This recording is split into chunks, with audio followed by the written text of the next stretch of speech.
Bom, meus queridos irmãos e irmãs, chegada a hora da nossa palestra. Nosso palestrante de hoje é o nosso irmão Osmar Agostinho Filho. Frequenta já esta casa, colabora com esta casa já há 35 anos. Muito prestou seu serviço e continua prestando. E hoje será nosso palestrante com o tema José o Carpinteiro. Seja bem-vindo também, Osmar, que as bênçãos do nosso Senhor Jesus Cristo ilumine seu pensamento e a sua palestra. A palavra é sua, fique à vontade. Graças a Deus.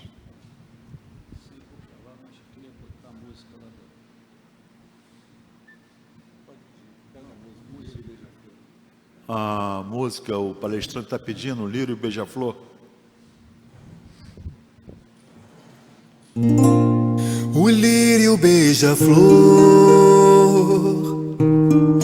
num jardim azul, num gesto de amor, se juntam pra cantar, se juntam pra cantar. O lírio beija-flor são vozes que despertam o amor que está em mim e em você também, e em você também. Músicas do bem com jeito de oração desacelerar a alma e o coração, a alma e o coração. O lírio beija-flor são como a luz do dia que vem com alegria pra vida melhorar, pra vida melhorar.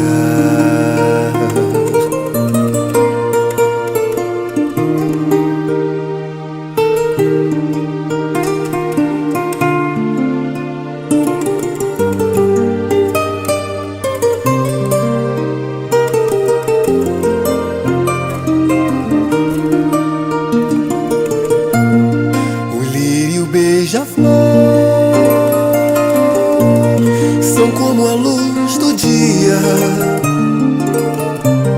que vem com alegria pra vida melhorar, pra vida melhorar.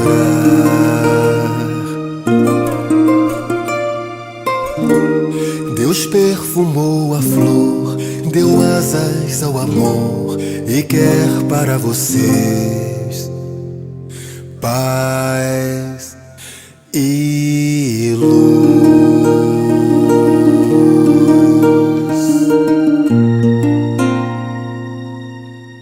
Boa tarde, irmãos e irmãs. Essa música tem uma profundidade que gerou essa nossa explanação de hoje. No dia 29 de junho, aniversário do Frei Luiz, tivemos aqui 2 palestrantes, freis, descrevendo a vida de Frei Luiz. E uma palestra que cicatrizou as nossas almas e fez um eflúvio energético tão poderoso. Interessante que naquele dia também era aniversário da nossa irmã e do meu filho que mora fora do Brasil. Inclusive, perdemos o contato, porque são 7 horas de fuso, mas a causa foi justa. Mas, como sempre acontece, a gente tem uma expressão que fala, o bolo tem a cereja. E, na verdade, no final daquela explanação, a nossa irmã cantou essa música belíssima, e eu descrevi aquilo como se fosse um emplasto na ferida sendo cicatrizada. Passou uns meses, eu fui fazer uma palestra em Resende e pedi permissão ao Dalto que levasse a música. Interessante que a senhorinha, presidente desse grupo, tinha sonhado na noite anterior da nossa chegada com lírios e beija-flores.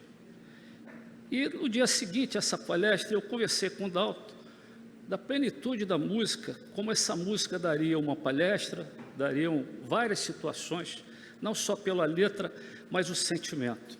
E nós começamos a conversar, ele aí disse, por que não façamos uma palestra em cima da música? E puxa para aqui, puxa para ali. O dia foi hoje, e dia de José, porque se é dia de Maria, se é dia de criança, é também dia de José.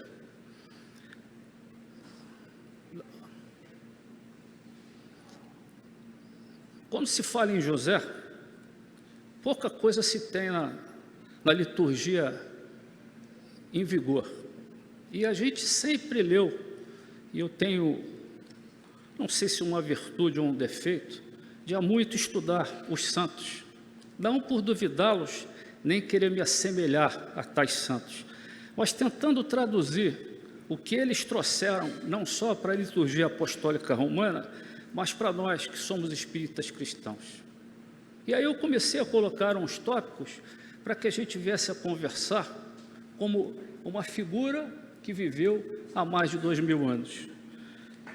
Não se tem imagem, não se tem palavras, não se tem escrita de José.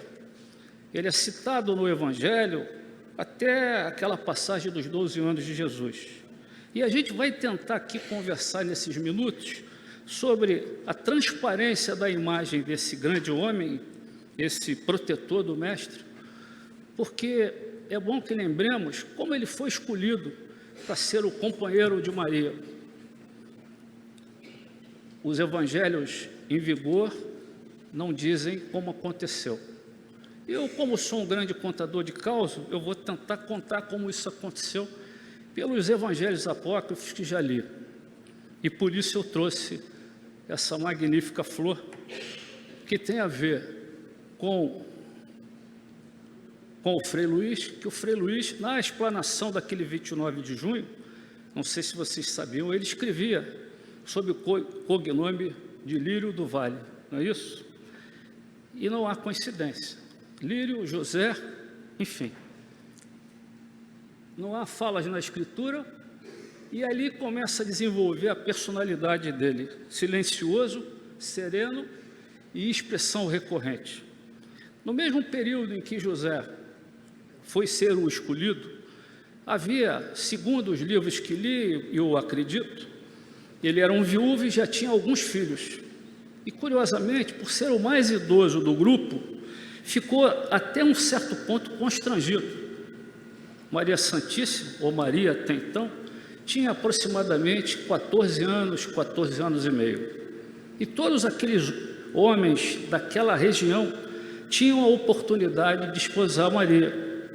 E, curiosamente, todos que chegavam naquela liturgia deixavam os seus cajados num canto. E, muito bem, todos foram se apresentando com as suas características, com as suas virtudes, o que poderiam promover aquela jovem.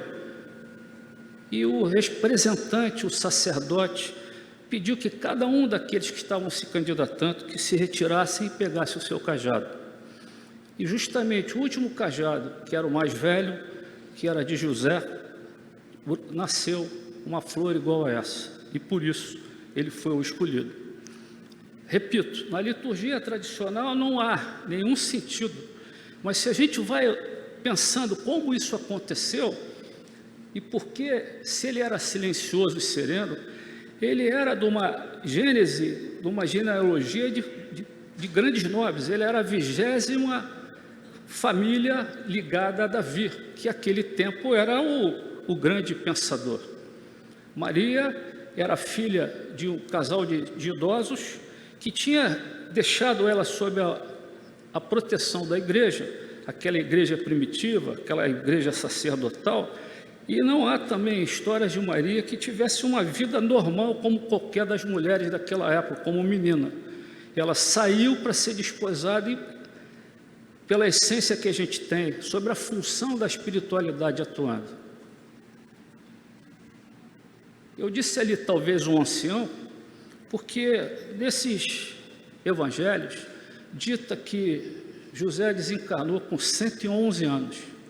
É bom que lembremos que o calendário gregoriano, que é o que nos aprimora nos dias de hoje, foi modificado no século XIII aproximadamente. Então é bem provável que esses 111 anos possam ser 80, 70. O que importa, havia uma diferença entre os 14 de Maria e possivelmente uns 70 anos de José. E essa serenidade, e essa expressão recorrente, porque quando ele tem ciência que Maria estava sob o seu ventre, portando o mestre, ele podia ter desistido, ele podia ter se desesperado, ele podia ter acontecido como o esposo de Isabel, que tinha no seu ventre João Batista. Vocês devem lembrar disso, do encontro de Maria e de Isabel, mas que Zacarias não teve essa serenidade de José, e diz as Escrituras que ficou durante o ano sem conseguir falar, porque ele não entendia, porque as duas, ou a sua companheira também já idosa, uma jovem demais, sem ter um encontro carnal, e a outra, idosa, poder ter portado o filho. Uma outra característica de José, e se a gente for ligar as nossas intimidades com a doutrina espiritista, José, em sonhos, conversava com Deus. É bom que, como nós estamos falando de uma escola religiosa primitiva, o Deus que ele estava conversando não é essa divindade maior que todos aqui falam. Era como cada um de nós temos os nossos amigos espirituais e os nossos mentores que nos auxiliam. E é bom, quando se fala que conversar com Deus, eu vou prosear um irmão, que eu não sei se está aqui, que uma aula que ele fez sobre Deus, e ele se posicionou, um espírita cristão, como um Deus, ele sendo ateu. E aí o ateu dele, e eu digo que também sou ateu, o ateu de um Deus que foi criado por uma igreja, que foi criado com barba, como diz a nona sinfonia, que está de trás das estrelas, e o Deus que nós procuramos, essa energia, que é o fluido cósmico universal, onde todos que estão presentes fazem parte dessa centelha. Nossa instituição é uma instituição que vive de ectoplasmia. Não há nenhum tipo de acordamento com espíritos, a não ser a troca fluídica. E essa troca fluídica do ectoplasma, ela vem desse fluido universal, que eu aí digo que é Deus. Mas esse Deus que se materializa como um homem, como um barbudo, que é punitivo, onde nós, em algumas religiões, falam que são primitivos, tão primitivos que dizem que são tementes a Deus. Deus não é punitivo, Deus simplesmente é justo e bom, onipotente e onipresente, porque nos abrange desse fluido. É lógico que nossa doutrina, todos aqui têm que entender que somos seguidores da lei de causa e efeito. Aquilo que fizermos de bom ou de ruim, nós vamos colher. Assim como no 29 de junho, eu saí daqui exuberantemente feliz de ver a nossa mesa, aqui é o nosso grande santuário, é daqui que sai a energia para toda a Boiúna, quiçá para nosso Brasil. É daqui dessa mesa que saem os fluidos que tantos estamos esperançados em fazer. Nós não podemos vir a uma instituição com esse volume de energia, pensar em fenômeno, pensar em milagres, porque é bom lembrarmos que todo milagre, todo fenômeno, ele convence, mas ele não converte. E por não converter, também lembro do mestre, quando ele diz que nós devemos amarmos-nos para amar o nosso próximo. E num segundo ponto, a gente tem que nos instruir. E essa instrução, ela vai disso que nós estamos aqui. Não há professor, não há aluno. Nós estamos numa comunhão fluídica, onde a presença desse Deus, que eu acredito está aqui no fluido cósmico universal, e nessa troca de energia, de pouco conhecimento que se faz, mas como se fosse um encontro molecular. A água só vai virar água se tiver o hidrogênio e o oxigênio, senão ela não vai. O enxofre, E o fluido cósmico, as materializações, também só vão acontecer se de fato tivermos o encontro desses fluidos. É bom que lembremos que, à medida em que avançamos no segmento filosófico da doutrina dos espíritos, o que os espíritos querem de nós não é fenômeno.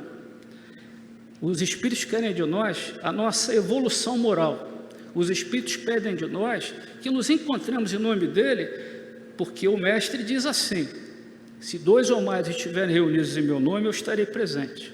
E ele está entre nós, através dos mentores de cada um de vocês, do meu amigo espiritual, do Frei Luiz e a sua grande comitiva energética. Mas para que isso aconteça, não é só a dieta alimentar, por isso o silêncio de José. O nosso silêncio também vai do que falamos, do que pensamos e que permutamos, porque se eu chego aqui em desequilíbrio, eu não conseguirei ficar harmonioso. Eu, quando cheguei hoje, eu estava agitado, eu fui lá para o finalzinho. E qual foi a minha finalidade lá? Que eu não contaminasse o campo vibracional que estava aqui. E a gente pode entender isso muito bem na árvore de Natal, quando tem aquelas lâmpadas pequenininhas. Se uma queimar, o que vai acontecer? Interfere no eflúvio de incandescência de todas as luzes.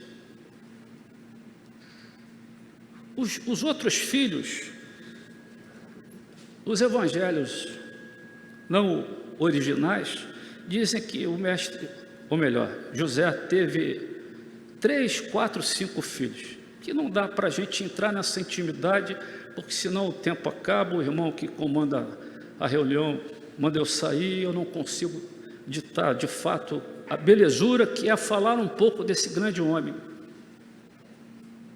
E aqui é o nosso ponto principal. José passou pela aprovação na gravidez de Maria. Quando a gente fala na sexolatria, do sexo, como nos últimos tempos está sendo muito vulgarizado, a vida intrauterina. Hoje é dia das crianças, dia dos infantes. É capaz de muitas crianças estarem recebendo presentes, mas muitas crianças nesse instante estão com grandes privações. E nós podemos nos considerar essas crianças, porque nós ainda estamos na infância moral. Nós ainda estamos como aprendizes dessa doutrina, que é curioso. A gente precisa, ao mesmo tempo que esse fluido sai daqui puro, ele deve ser portado em nós, para que a gente adentre na sala e tome um passe, e o fluido continue afirmado, positivo, edificante, construtivo. Quando andarmos pelas alamedas, vamos plasmar coisas que sejam de fato crísticas, e não mais temeridades, amedrontamentos, ou então, como quase todos aqui vêm, pensando em si próprio, achando que ao resolver o seu problema, o problema está resolvido para o mundo. Se somos irmãos, precisamos entender essa expressão recorrente, que José, imagine quem, porventura, tivesse o filho como Jesus, ia ter o famoso pistolão, não é isso? Eu ia pedir tudo que eu queria a ele, e simplesmente José se recolhia. Poucos sabem que até os 12 anos, como a liturgia original fala, o mestre não era o Cristo ainda, mas ele já fazia milagres. E ele, em nenhum instante, José, esboçou qualquer tentativa de beneficiar a si próprio. Isso é bom que lembremos, quando a gente está aqui dentro da casa espírita, não se pode usar o tempo de instituição, não se pode usar nossas titulações, não se pode usar o nosso poder financeiro para adentrar à frente do irmão que está mais sofrido, porque no plano espiritual, esse fluido, esse Deus que a gente acredita, está nos avaliando. E muitas vezes, quando eu adentro à frente de um irmão, ou provoco, estimulando que o outro saia mais beneficiado, esse benefício não acontece, porque esse ectoplasma que é utilizado, como aqui todos estão sendo envolvidos, o irmão Dalto deve estar vendo isso, a quantidade de nuvens sobre a aura dos que estão presentes, alguns nem tanto, porque não estão ligados intimamente, não ao que eu falo, mas essa ambiência fabulosa, que, repito, vira a instituição religiosa, seja ela qual for, seja de qualquer cognome, onde nos transformemos e levemos a palavra de Jesus, a palavra do Mestre, significa que nós estamos aprimorando. Não adianta também eu, ou qualquer irmão, conhecedor um pouco dessa doutrina, e no seu dia a dia, cometa falhas com tanta frequência.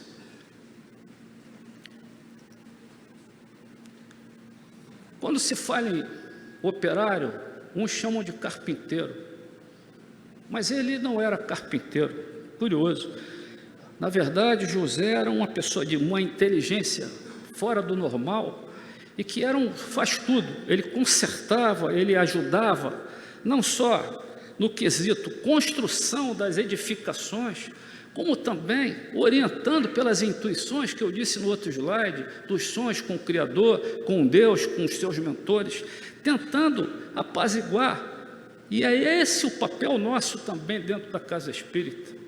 Nós temos que pensar, quando tivermos um irmão com problema, quando tivermos um familiar ou um amigo que esteja adoentado, adoecido, em vez de repudiarmos, nos distanciarmos, fazemos como ele sempre fez.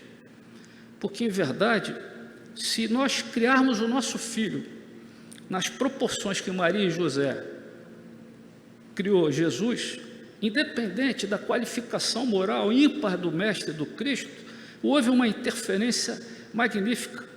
Repito, todos aqui têm o direito de não gostar, não concordar com as palavras do Evangelho, nem tampouco do que eu estou falando. Por isso que o Mestre nos diz que vamos nos instruir. Quando nos instruímos, conseguimos ter 2 pontos.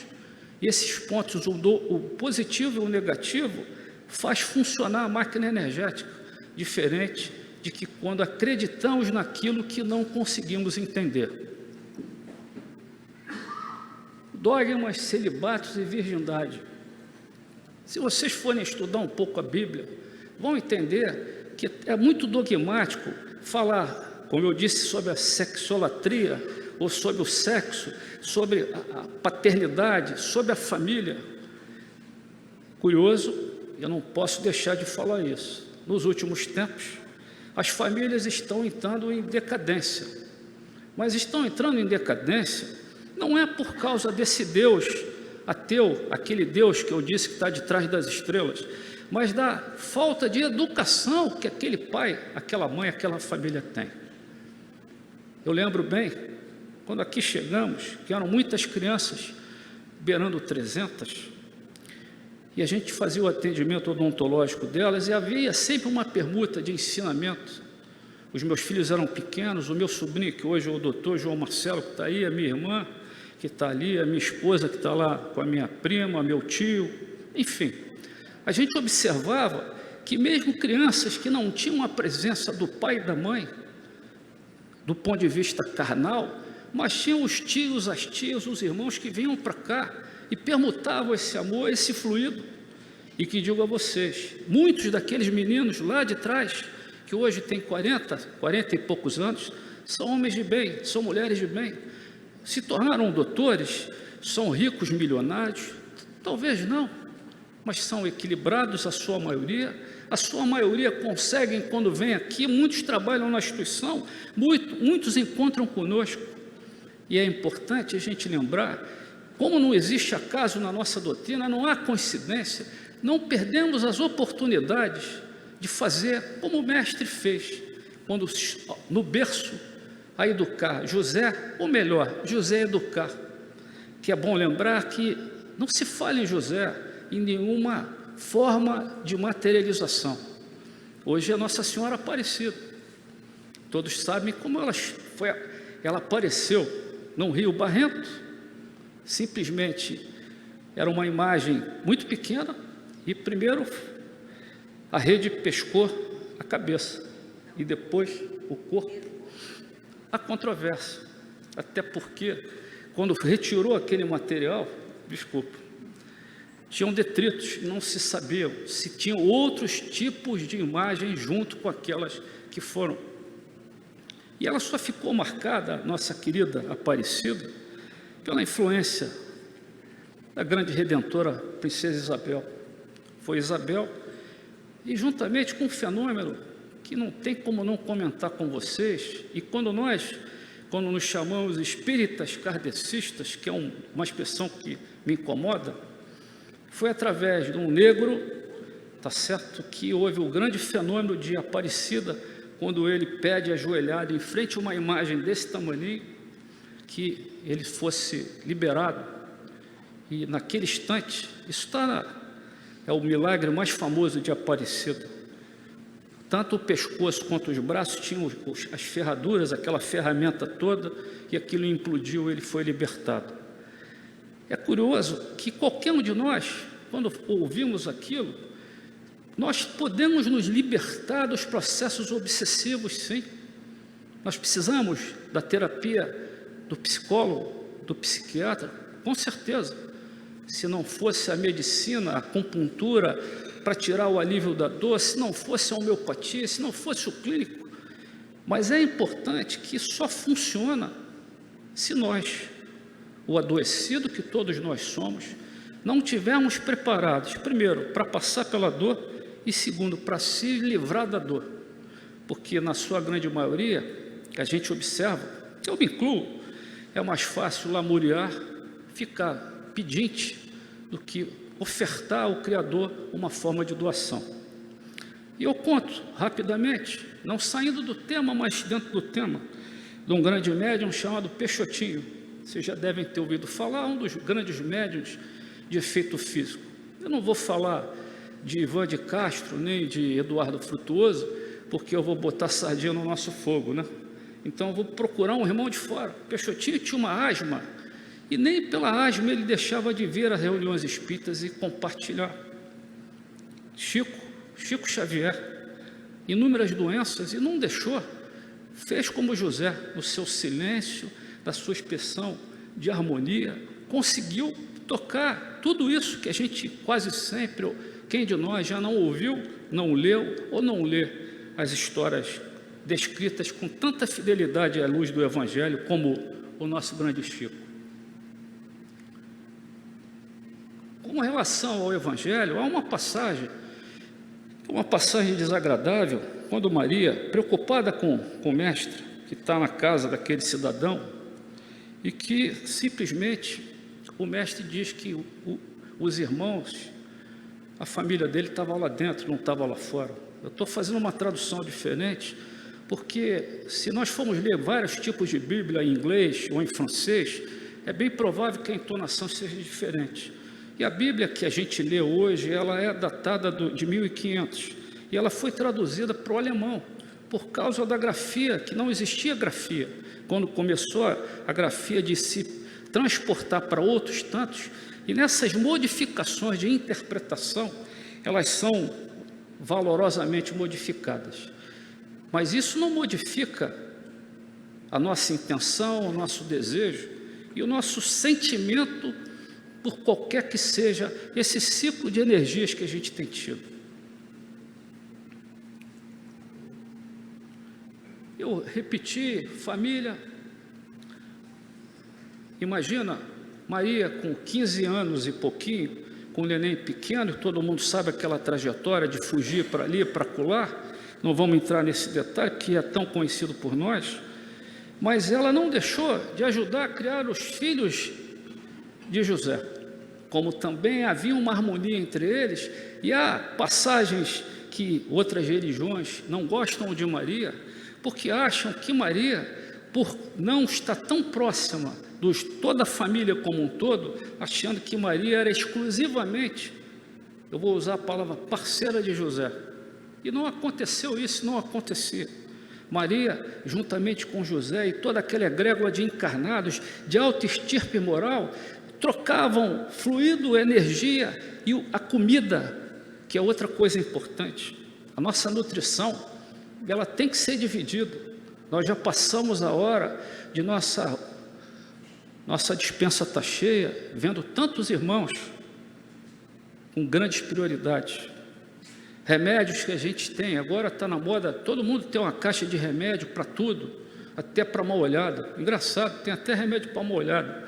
Muito que bem, a gente precisa permutar, trocar, ajudar, porque isso é esse Deus, esse José, esse Jesus, essa Maria, que a gente tanto hoje está aqui curvado para eles. Ensinou o modelo cristão.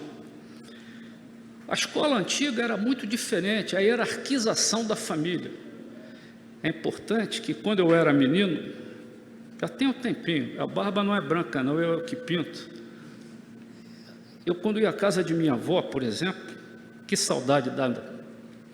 A gente beijava a mão da avó, tratava de senhora, não é isso? Era um respeito enorme. Quando nos reuníamos com os nossos primos, importante que a gente vem para o Frei Luís, beija a mão do médium, às vezes, por um esquema que eu não sei explicar porquê, esquece da avó dele lá fora, da tia dele, e a caridade não começa aqui dentro. A fraternidade e a solidariedade existe dentro da nossa casa.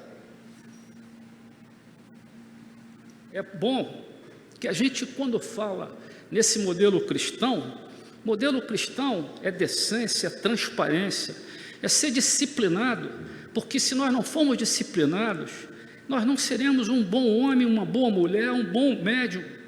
Não pensemos aqui que vamos nos enquadrar como médiuns de efeitos físicos, médium de fenômenos, porque a nossa instituição foi rotulada sempre o tempo como isso, e nós não somos só isso, nós somos um hospital da alma, nós estamos aqui todos sem exceção, e essa permuta fluídica, esse Deus que eu estou descrevendo a vocês, é que importa para todo mundo. Entendam que pode ser o primeiro dia de um irmão aqui hoje, e ele vai permutar esse fluido. E é bom que entendam duas expressões que aqui aprendi, e aí eu vou ter que botar sardinha para o Eduardo, que é, quando você entrar no Frei Luís, entra como se fosse a primeira vez. É bom que a gente só se sente quando for convidado, só adentre quando for chamado. Não entremos porque somos amigos. Eu conheço todos os irmãos que estão aqui há muitos anos, mas duvido que algum deles vai dizer: o Osmar, abre a porta e entra. Isso é princípio de educação, isso é disciplina, e isso não é obrigação, isso é compromisso, isso é a serenidade do homem que hoje a gente está falando de José. Quando a gente fala em doutrina, quando a gente fala em disciplina, qualquer casa espírita começa a pular igual pipoca quando está na hora. E nós temos que ter disciplina. Quando a gente chama a atenção de um filho, de um neto, se não houver disciplina, destoa como tudo está acontecendo a nossas barbas, porque nós estamos esquecendo que, independente de sermos cristãos, ateus ou atoas, a nossa família que paga essa conta. Não adianta também, repito, vir para cá, me conscientizar que aqui é o lugar do louvor e quando volto para casa, vou para a casa do horror. Parece rima, eu gosto muito de rima, né? E é importante lembrar que esse horror tem nos modificado da forma de querer amar ao meu próximo, porque o amor que nós aqui estamos falando, que é a essência do divino, ela tem que voltar a existir. E nós não estamos conseguindo fazer isso. Eu converso às vezes com alguns irmãos e talvez alguns não vão gostar do que eu vou falar agora. Nós não podemos deixar que a nossa instituição viva do investimento. A gente tem que viver das aplicações fluídicas que aqui chegam. Se eu começar a não atrair esse fluido para reorganizar, o que vai acontecer? É como se fosse uma conta bancária. Daqui a pouco eu gastei o meu investimento. Outra expressão, e essa expressão é do fundador do Frei Luís, o nosso grande professor, que ele chamou de crime de lesa espírito. É uma expressão que nos dá uma certa contusão. O que é um crime de lesa espírito? É vir para a instituição, estar aqui há trilhões de anos e não se comportar como um cristão. Crime de lesa espírito é saber que tem tantas necessidades aqui e lá fora e a gente não dá atenção, não consegue participar. Essas participações não nos levarão ao reino dos céus, entendam, todos nós passaremos pelo umbral, isso é líquido e certo, porque nós não temos essa pureza que alguns acham que tem. Nós estamos no plano de prova e expiação porque nós somos bicho solto, não tem nenhum santinho aqui. E digo mais, A mediunidade é uma forma, é uma essência lá do fluido cósmico universal, desse Deus que eu acredito, para diminuir um pouco o nosso comportamento. Porque ninguém chega na instituição, em qualquer igreja, tem o ditado, vem pela dor ou pelo amor. Ninguém chega pelo amor. Todos chegam simplesmente porque estão com algum tipo de problema, algum dos seus. Mas é legal que quando nossos problemas são resolvidos aqui, e eu assim cheguei, está o meu amigo Dr. Luiz Santiago, que foi ele que me trouxe para o Frei Luiz, e interessante que quando eu aqui cheguei, eu pensava que, para vocês terem uma ideia, uma reunião igual a essa, com a quantidade de irmãos, não existia. Todos que estão aqui sabem disso, eram poucas pessoas. Mas havia um negócio interessante, que a gente não pode perder. A gente era acolhido num acarinhamento, e como se qualquer coisa que nos perturbasse, um distúrbio psicossomático de uma irmã, uma doença de um pai, um descontrole qualquer, a gente chegava aqui, conseguia tirar esse fluido que se acumula, que é o ectoplasma, e levava conosco, e é por isso que nós estamos aqui. Uma outra coisa interessante, toda medicação tem efeitos colaterais, não é isso? Então, quando nós estamos aqui, por acaso, algum irmão for indelicado, se alguém nos olhar com cara feia, é o efeito colateral. Pensem na essência da nossa cura. Vocês têm que entender que acham que José, sem o encontro carnal com Maria, ele com 80, ela com 14,5, imagina a sociedade local a falar, poxa, esse bobo aí, com essa moça nessas condições, porque a lei daquela época é parecida com a nossa. Os homens duvidavam e eram piores, porque esse lado masculino ainda estava muito varão, ainda era muito mais importante do que hoje é.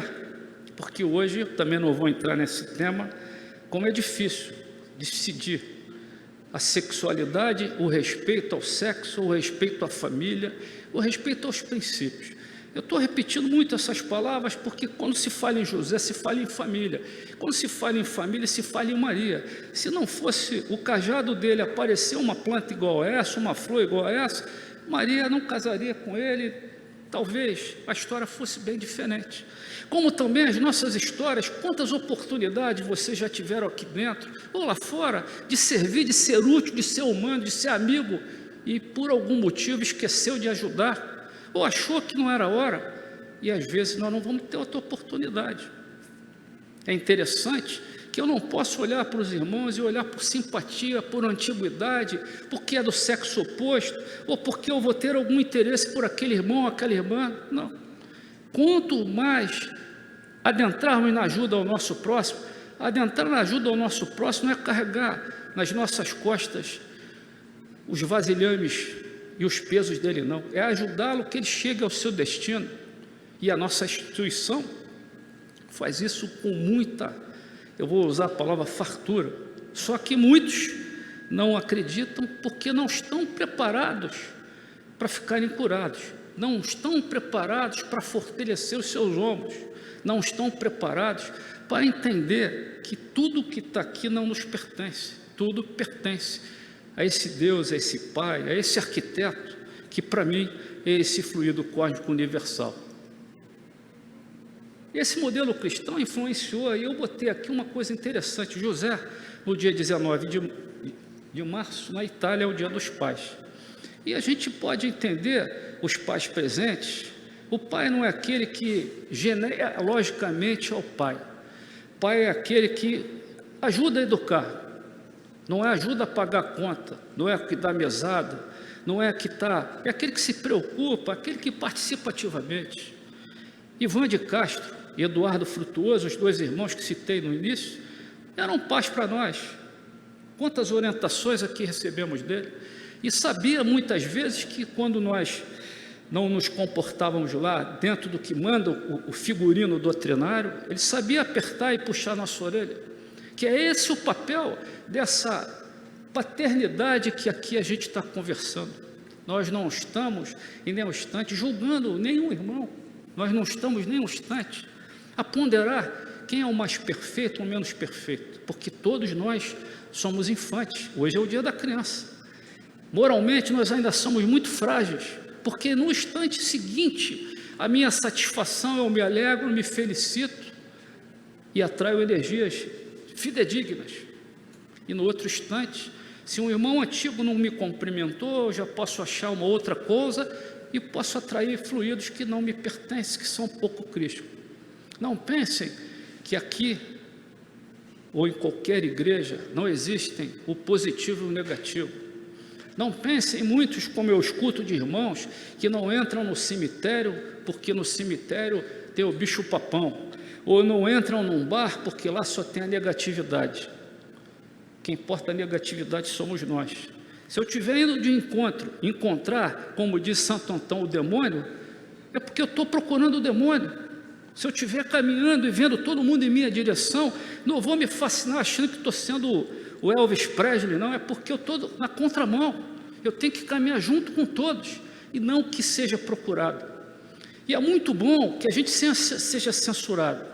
É muito bom que a gente, porque toda vez que eu sou muito elogiado, ou que me parece que eu sou perfeito, em vez de enobrecer a doutrina, o conhecimento, nossa base edificante, que é irmandade, a gente já se acha acima do outro porque foi mais aplaudido ou que foi mais abraçado. A gente tem que parar também com isso. Quando saímos daqui, não batam palma para mim, não. Eu acho que não vão bater mesmo, mas eu estou já antecipando, já manjou como eu sou esperto. Porque isso vai me deixar muito marrento, aí eu já vou querer ter outra posição aqui.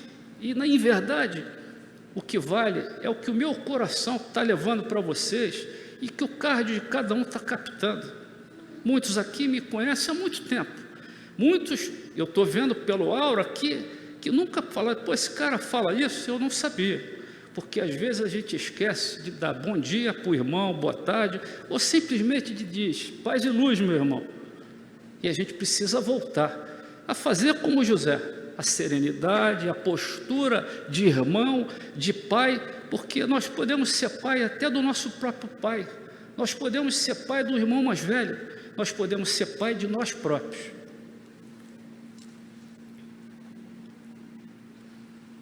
E esse slide ali fala Jesus aos 30 anos, inicia a missão sem a presença.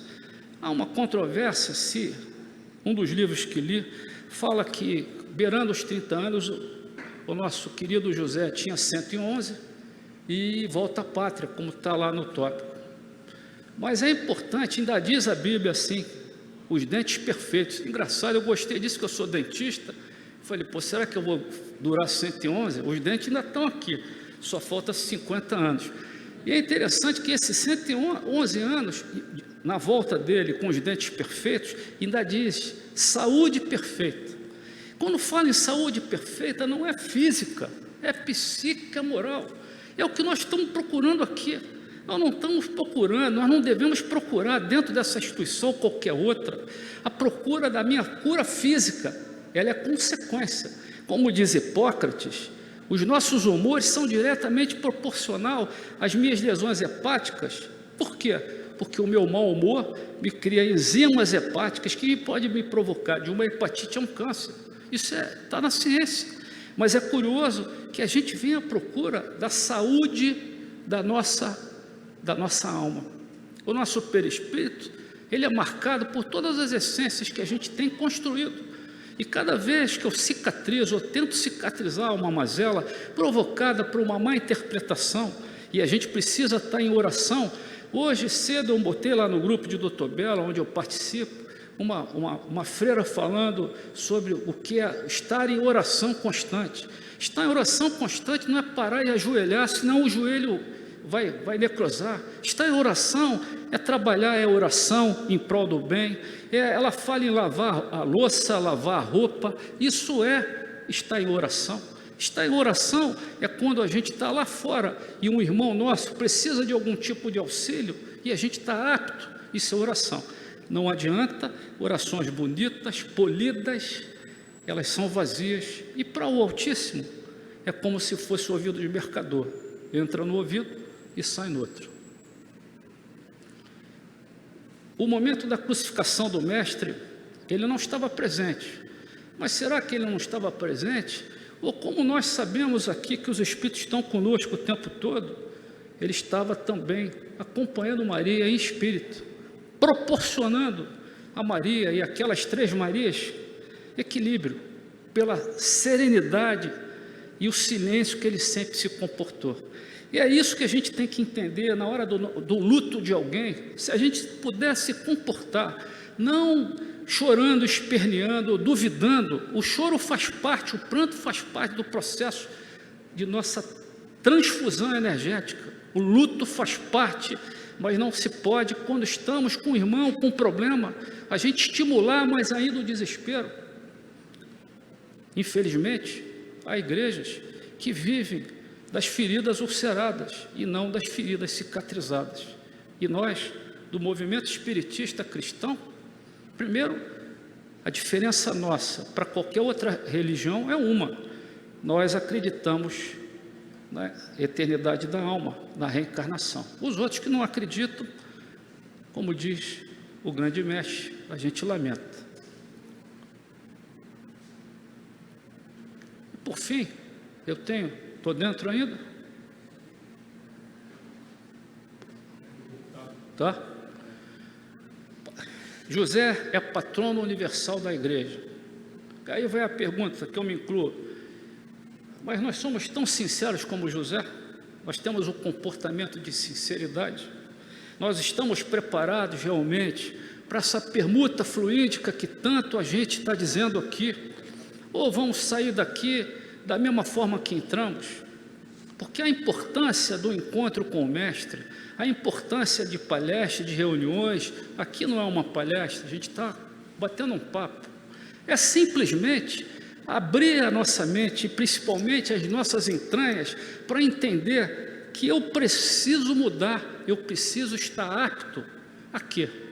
A estar próximo desse Criador, que não é o Deus materializado, não é o Deus de barba, não é o Deus que tem uma estrelinha lá em cima. Será que nós somos considerados ou sabemos ser genuínos e verdadeiros? Ou a gente é verdadeiro até acabar o prefácio e quando, por algum motivo, somos indagados para ajudar um irmão, ou então quando a gente pede um auxílio a um irmão que está hospitalizado fora daqui e que alguém diz, eu vou te ajudar, e depois esquece de ajudar, será que essa mácula que está naquele irmão hospitalizado também não fica naquele que disse que ia ajudar? É como se nós aqui estivéssemos e as entidades não viessem. Como também, cada um de vós, quando aqui chega, são acompanhados dos seus amigos espirituais e, como diz o doutor Belo lá no grupo, de reformadores, que são os obsessores. Mas é importante que quando eu não apareço na instituição, na casa espírita onde participo, os meus amigos espirituais vêm e ficam a me procurar. Os obsessores não vêm porque estão sempre do meu lado, porque onde quer que eu estou, o que eu penso, eu vibro, o que eu vibro, eu atraio. E é curioso, observem que muitas reuniões, como o 29 de junho, que falei no início, que gerou a nossa conversa de hoje, que energia trouxe aquele Frei, falando de Frei Luís e mostrando a gente que a gente pode cicatrizar a nossa alma, a nossa instituição. Agora, qualquer cicatriz, ela pode voltar ao será. Sabe por quê? Porque aquele martelar no mesmo ponto, água mole em pedra dura. Assim como eu tenho que botar água mole em pedra dura e mudar os meus conceitos de respeito ao meu próximo, eu também não posso continuar com a abundância de erros que promovo toda vez que eu preciso ser testado. Eu até associo aos testes do tempo escolar, onde o professor dizia que tinha uma prova oral naquele momento, naquele instante, e aquele corre-corre. Assim é o nosso dia a dia. Quem de nós que tem filho como eu, minha esposa está cheia, sabe como é filho? Filho, quando tem 35, tu dá 15 anos de desconto. Se tem 40, tu vai dando desconto para eles permanecerem ali na fase, não embrionária, mas nos 16, 20 anos. E depende, inclusive, da titulação que eles têm. Porque essa sociedade que a gente vive, ela está sendo muito pueril. Então, quando a gente dá um aconselhamento a um filho, a gente também tem que saber ser silencioso como José, tem que ser de criterioso, porque às vezes eu vou chamar a atenção do meu filho, e olha que eu tenho lá que é danado, o Jorge está rindo ali, bom que ele está de máscara, que se não souber falar, no final eu ou ela, a Shirley, que está errado, porque assim, nós estamos num métier, numa sociedade, e que o errado passou a estar certo. Nós estamos numa sociedade que a doutrina dos espíritos ainda é sob júdice, porque nós não temos o peito de dizer, eu sou espírita e respeito os espíritas. Eu não sou espiritualista, que o espiritualista, ele acredita em tudo que a gente acredita, mas ele acha que quando ele desencarnar, que começa tudo no 0 a 0. Ele não sabe que tudo o que acontecer aqui, os créditos e os débitos vão para a nossa futura encarnação. Eu sei disso, porque eu observo em mim algumas coisas que passo e que eu entendo que eu estou tão fragilizado com o lado moral, que eu, quando acho que andei 10 passos para frente, eu volto 5, porque eu disse, eu não estou apto a chegar naquele ponto. E é esse como o objetivo de estarmos aqui dentro da instituição. Nosso objetivo não é ser angelicais, nosso objetivo não é nos comportarmos como somos, como alguns, quando diz assim, eu sou espírita, lá do Frei Luiz, aí abre o peito, nada disso. Nós somos espíritas, nós não somos kardecistas, nós somos espíritas. Quando alguém disser que é candomblessista, que é umbandista, que gosta dos pretos velhos, dos caboclos, não façam cara feia, porque esses eflúvios fluídicos e energéticos existem e fazem parte dessa comutação fluídica. Tudo começou na nossa doutrina, na família Fox, nos raps, entre um mascate de um nome Charles Rosna e 3 garotinhas que conversavam com aquele espírito. Elas eram pentecostais e ele, um mascate. Teoricamente, não era para ser um espírito de luz.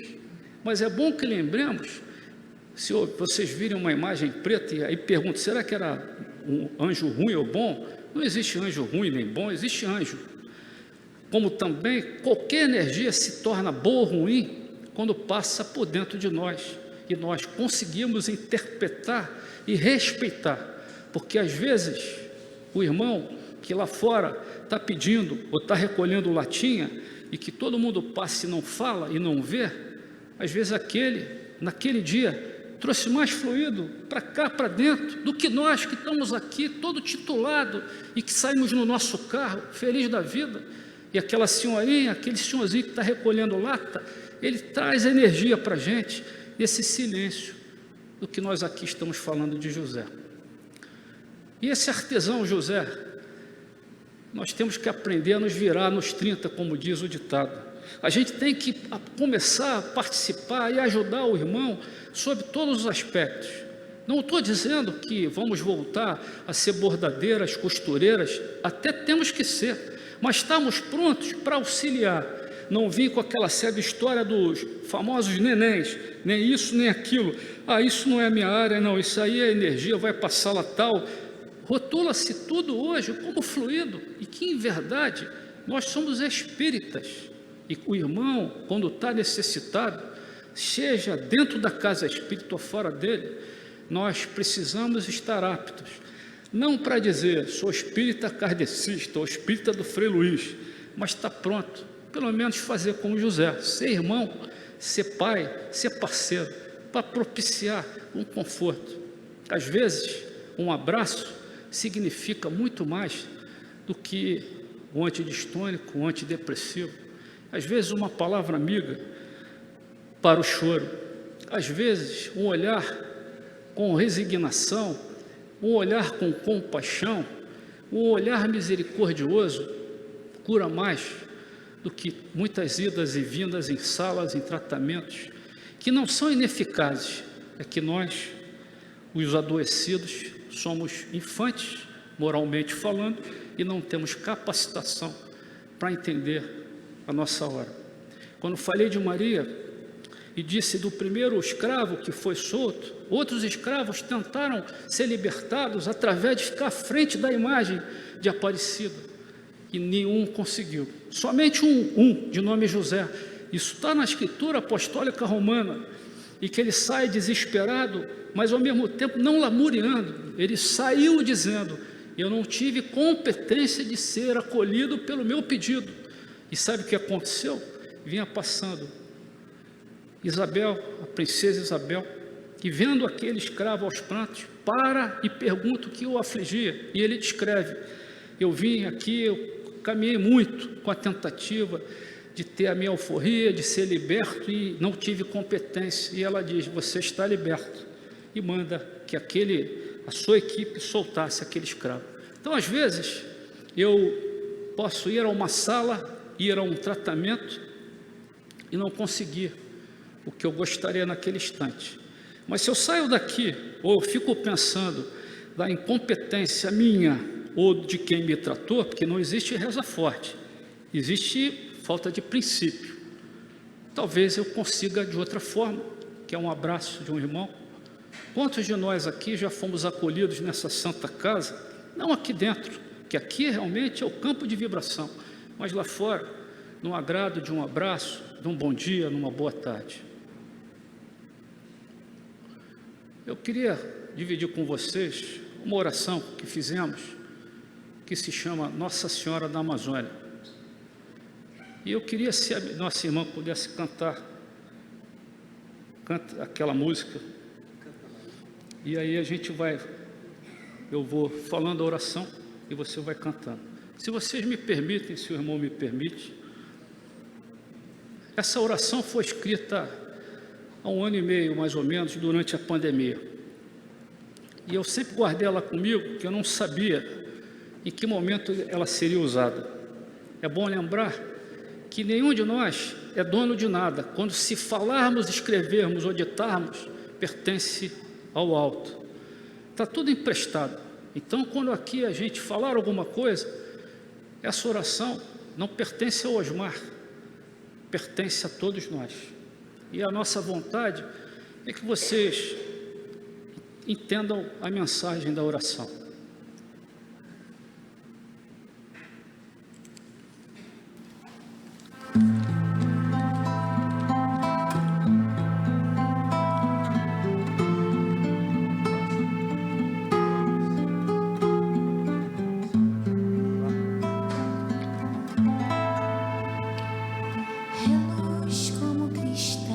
Nossa Senhora da Amazônia, Mãe, foste vista em vários países, jorraste água, tua imagem foi tirada de dentro de um rio barrento, conversaste com as crianças, orientou índios, mostrou a verdadeira e a verdade da vida, nos céus, nas noites, nos dias ensolarados, nas cordilheiras, no antigo mundo.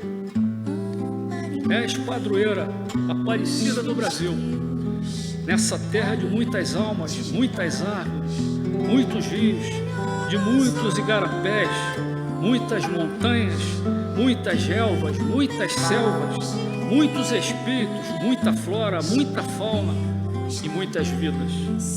Outorgue, Mãe, pelo pulmão do mundo, pelas nossas irmãs frondosas, pelos caboclos, pelos moradores animais e hominais, pois aquela água purificadora, pela terra fértil e gentil, nomeando aos intrusos, aos mal intencionados, aos gananciosos entraves, e não continuar o atropelo em tua filha Amazônia.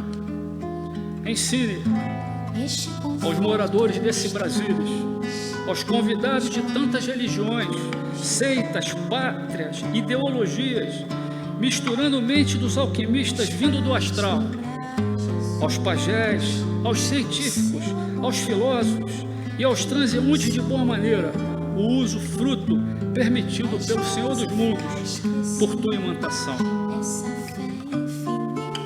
Mãe, pela certeza da presença de Ismael, ouvindo teu filho Jesus e perpetuando as orações e preces, transportando aos corações sofridos, invigilantes e duvidosos, e a grande pleiade dos mantenedores da Boa Nova. Que saia dessa terra santa louvores, fármacos, contribuições em refazimento celular, psíquico, etéreo dessas almas, desses irmãos já na eternidade. Magnetize com seu manto santíssimo essa psicosfera arbórea, afastando em definitivo o debulhar da árvore, o molestar animal, o desrespeitar os nativos, o deflorar a vossa Amazônia, salvando o rico terreno fértil e o pobre humano ainda débil. Obrigado, mãe. Obrigado, mãe. Obrigado, mãe.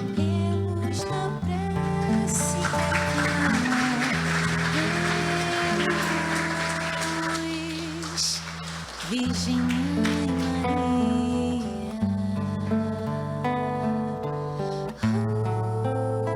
Boa tarde a todos. Osmar, obrigado aí pela sua palestra.